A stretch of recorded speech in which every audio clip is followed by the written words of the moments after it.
Hai hai hai, apa kabar adik-adik? Semoga adik-adik tetap semangat dan selalu berusaha untuk menjadi anak yang cerdas. Kali ini kita akan mendalami ringkasan materi tema 4, Sehat itu Penting, kelas 5, dengan subtema 2, Gangguan Kesehatan pada Organ Peredaran Darah. Namun, adik-adik yang hebat, kebanggaan orang tua dan guru. Sebelum melanjutkan channel ini, kami harap untuk dapat mensubscribe channel Kapal Pendidikan. Baik adik-adik, terima kasih atas subscribe-nya. Pada pembelajaran 1 muatan bahasa Indonesia, kita akan membahas tentang isi atau makna dan amanat pada pantun. Lalu apa itu isi? Nah, isi atau makna pantun adalah tujuan dibuatnya pantun tersebut. Jadi adik-adik, seseorang membuat pantun tentu ada tujuan. Nah, tujuan tersebut tertuang dalam isi pantun tersebut. Nah, kemudian ada amanat pantun. Nah, amanat adalah pesan atau nasihat yang disampaikan melalui pantun itu sendiri. Nah, adik-adik, ayo bacalah pantun berikut. Coba kita perhatikan. Sore hari berawan jingga, jelas terlihat di atas bukit. Jika kesehatan tidak dijaga, tubuh akan mudah sakit. Isi atau makna pantun di atas adalah jika kita tidak menjaga kesehatan, tubuh akan mudah sakit. Nah, namun amanatnya atau berikutnya amanat pantun tadi yang kita bacakan adalah kita harus menjaga kesehatan tubuh. Jadi ada isi, kemudian ada amanat adik-adik. Nah, kemudian pada pembelajaran satu muatan IPA, kita akan berbicara tentang gangguan kesehatan pada jantung dan pembuluh darah. Nah, yang pertama adalah jantung koroner.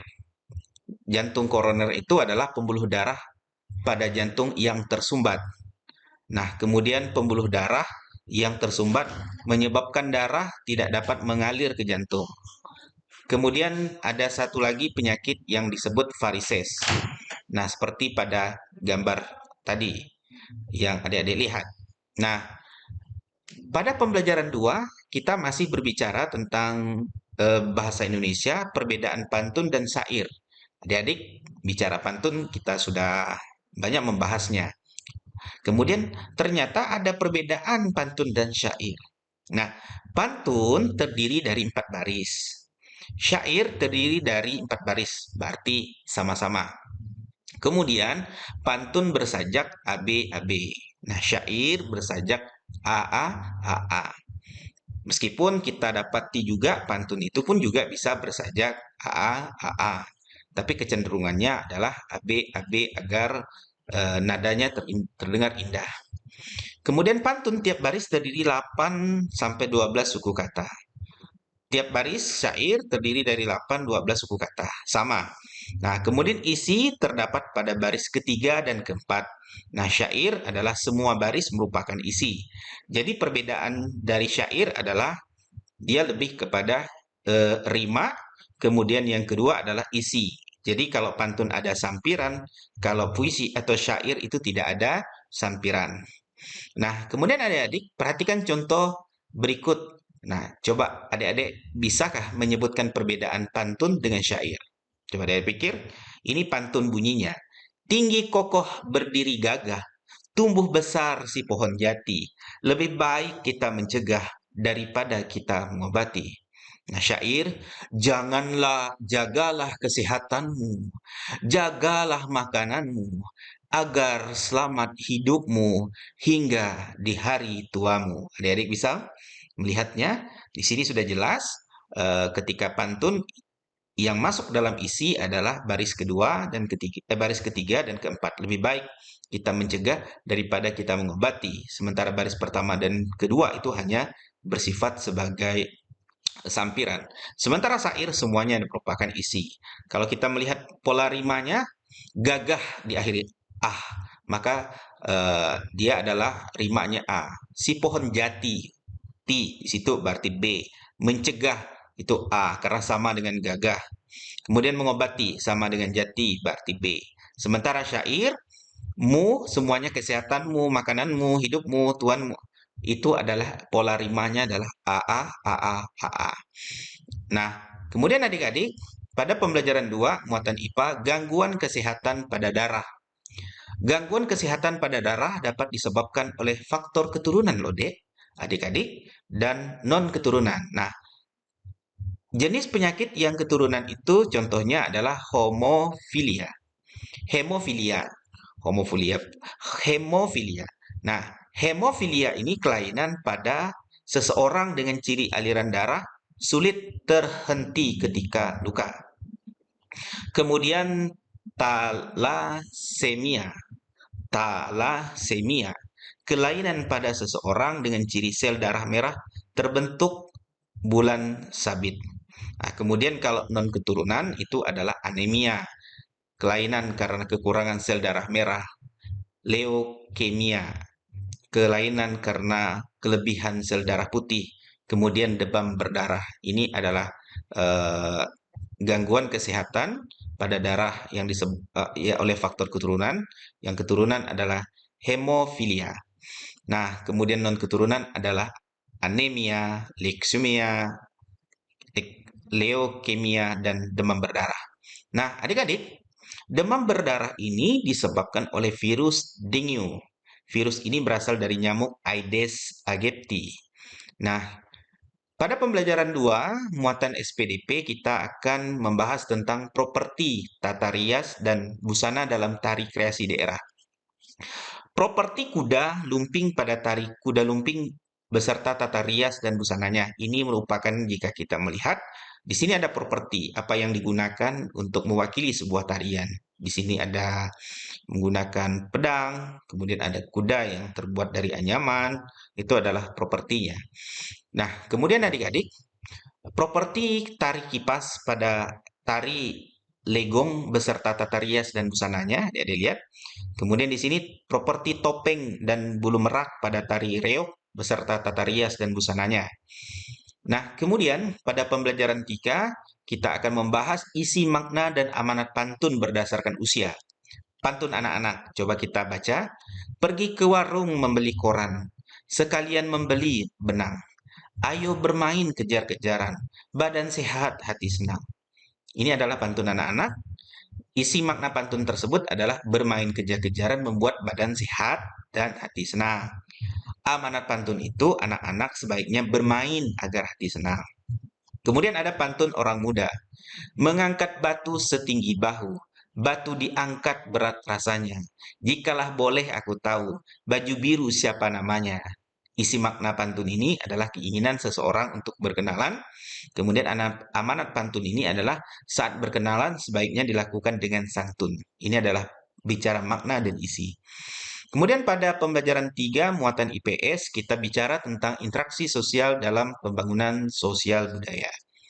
Pembangunan sosial budaya adalah suatu proses perubahan sosial budaya yang bertujuan untuk meningkatkan taraf hidup masyarakat. Nah, pembangunan dalam aspek bahasa sebagai identitas bangsa. Bahasa Indonesia diajarkan di sekolah. Bahasa Indonesia digunakan di sekolah. Bahasa Indonesia dikembangkan oleh pemerintah. Bahasa daerah sebagai kekayaan bangsa Indonesia. Ini yang merupakan interaksi sosial dalam pembangunan sosial budaya. Nah, adik-adik, pembangunan dalam aspek adat dan tradisi. Yang pertama adalah kita melestarikan adat istiadat di suatu daerah, melaksanakan norma-norma yang terdapat dalam suatu adat istiadat. Pembangunan dalam aspek interaksi dengan alam, mengolah sumber daya alam dengan baik, membangun sarana dan prasarana. Adik-adik, pada pembelajaran 3 muatan PPKN, kita akan membahas tentang tanggung jawab sebagai warga masyarakat dalam mengambil keputusan. Pengambilan keputusan bersama dalam masyarakat Indonesia biasa dilakukan dengan cara musyawarah untuk mencapai mufakat. Namun, jika kata mufakat atau kata sepakat tidak tercapai melalui musyawarah, dapat dilakukan dengan pemungutan suara atau voting. Adik-adik pernah melakukan voting? Nah, itu merupakan sebuah pengalaman berdemokrasi dalam kita cara ketika musyawarah untuk mencapai mufakat tidak dapat kita ambil, maka kita mengambil pemungutan suara berdasarkan suara terbanyak. Kemudian adik-adik, pada pembelajaran 4 muatan PPKN, kita masih berbicara tentang tanggung jawab siswa di lingkungan sekolah. Nah, ini ada beberapa contoh tanggung jawab adik-adik di sekolah ya. Yang pertama, adik-adik itu harus belajar dengan tekun. Kemudian yang kedua, menjaga kebersihan sekolah. Ayo, siapa di antara adik-adik yang suka buang sampah sembarangan? Berarti adik-adik tidak punya tanggung jawab loh. Kemudian yang ketiga, mengikuti acara di sekolah, misalkan upacara bendera atau lomba antar kelas. Adik-adik harus semangat, karena mengikuti upacara itu merupakan tanggung jawab kita. Dan adik-adik bisa berpartisipasi dalam kegiatan lomba antar kelas. Kemudian adik-adik juga bisa berperan serta dalam pemilihan ketua kelas, baik sebagai calonnya maupun sebagai seseorang yang berhak menentukan pilihannya, baik secara voting maupun secara musyawarah. Nah, adik-adik pada pembelajaran 4, bahasa Indonesia, isi makna dan amanat pantun berdasarkan isi. Nah, pantun nasihat, ada pantun kiasan kalau isi. Kalau berdasarkan usia adalah pantun anak-anak, dan pantun orang tua, dan pantun orang muda. Di sini berdasarkan isi, itu ada pantun nasihat. Kita bacakan pantunnya ya adik-adik. Dengarkan. Sungguh enak buah sukun, hasil panen dari kebun paman. Hidup bertetangga harus rukun agar tercipta ketentraman. Isi makna pantun ini adalah hidup rukun menciptakan ketentraman. Kemudian amanat pantun ini kita harus hidup rukun. Kemudian ada pantun kiasan, naik kereta di dalam gerbong. Bangkunya panas berbau sengit. Jadi orang janganlah sombong. Masih ada langit di atas langit. Wah, keren ya adik-adik pantunnya. Isi pantunnya adalah janganlah sombong karena masih ada yang lebih hebat dari kita. Kemudian amanat pantun ini kita tidak boleh sombong sama sekali ya adik-adik. Nah, jadi pantun bisa digunakan untuk menasehati, baik nasihati kita maupun menasehati orang lain.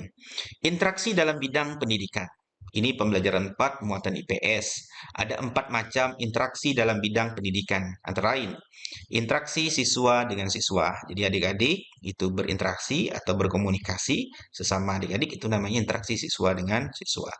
Kemudian yang kedua adalah interaksi siswa dengan sumber belajar.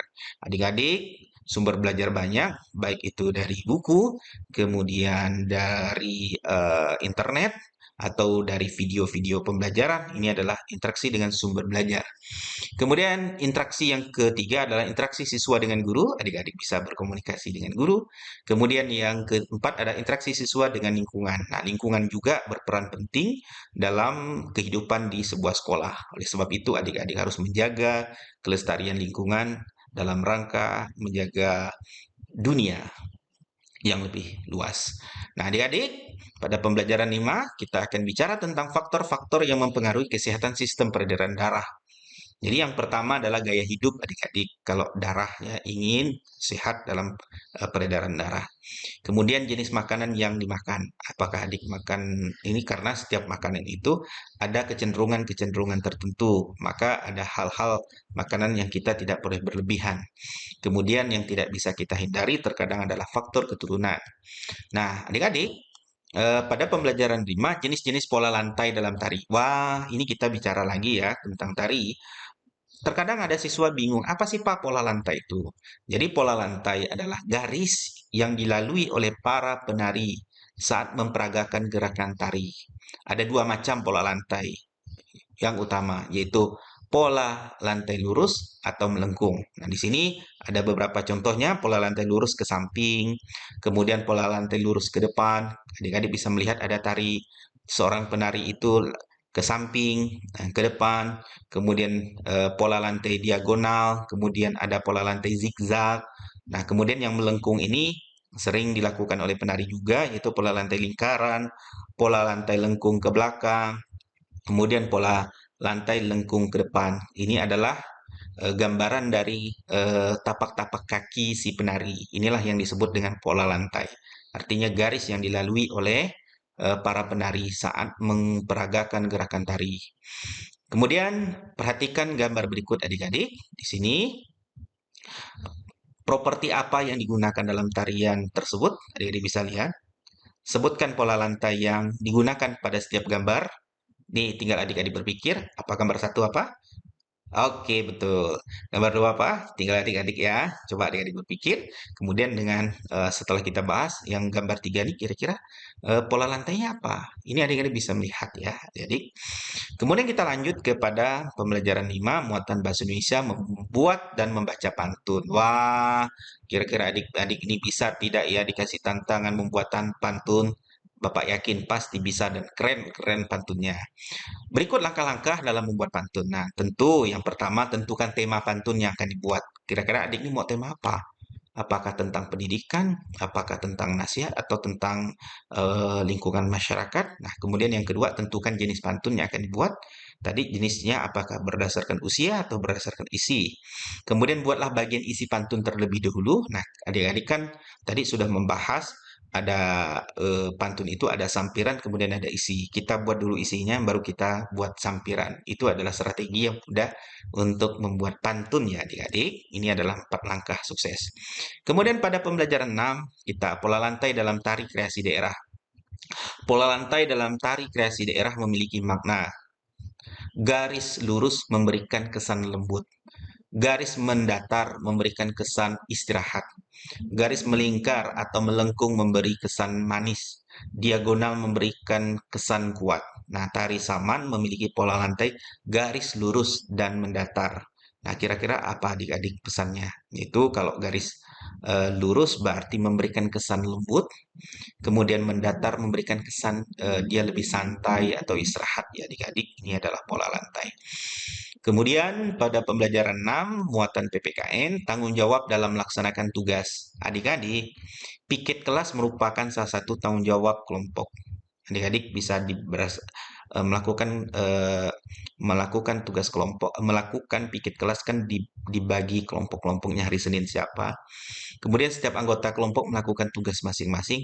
Tugas tersebut harus dilakukan dengan sungguh-sungguh. Piket kelas itu meskipun dia adalah sederhana, tetapi ketika adik-adik lakukan, ini banyak pembelajarannya adik-adik. Kita memiliki rasa bertanggung jawab, kemudian kerjasama kelompok. Jangan sampai adik-adik malah justru termasuk orang-orang yang malas untuk kerja kelompok, bahkan menghindari piket kelas ya adik-adik. Nah, kemudian pada pembelajaran 6, berbalas pantun. Ayo bacalah pantun berikut adik-adik. Ternyata pantun itu juga bisa berbalas. Ketika si A membacakan pantun, si B bisa membalasnya. Coba kita lihat nih. Pulang kampung halaman. Mampir sebentar di kota Sragen. Cobalah terka, wahai teman. Sel darah apa yang mengangkut oksigen? Wah, keren ya adik-adik. Dijawab si katakan Ani. Pulang kampung ke Majalengka, sudah pasti beli oleh-olehnya. Kalaulah boleh, coba ku terka. Sel darah merah itu jawabannya. Wah, keren ya adik-adik. Terima kasih adik-adik atas perhatiannya. Bapak akhiri, wassalamualaikum warahmatullahi wabarakatuh.